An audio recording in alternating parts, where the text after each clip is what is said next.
Tapos na ang appointment ni Pudra. Pudra is sleeping.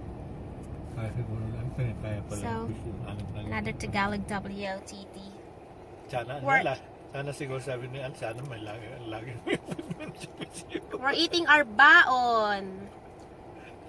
I'm almost done with my baon. Pudra's baon is sandwich. So what is baon? That's our Tagalog WOTD. Baon. What is baon? Baon is any food or snack that you bring with you for your merienda, lunch, breakfast. Also, just want to add that baon is not only about food, it could also be pera or money. Back in Pinas, when brother and I nasa elementary school kami and high school, Pudra used to give us our baon.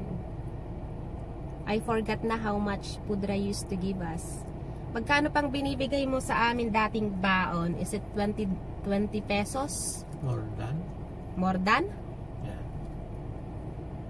So, baon could be your kids' lunch money. It could also be food for your snack, food that you carry with you at work for your lunch or breakfast or dinner. Pudra is so antok. So that's all for our quick Tagalog WOTD. Time to go home. We're home! Up! Oh, say hi! Say that's all, everyone. They're home. Are you happy? Yung ngatngat. What did you ngatngat? Bye-bye na!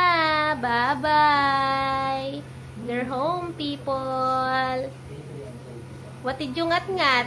You ngatngat something in the kitchen. There's paper towel on the floor. Oh. Gigil, Pogi. Ang Pogi. I love you. Say, I love you, everyone.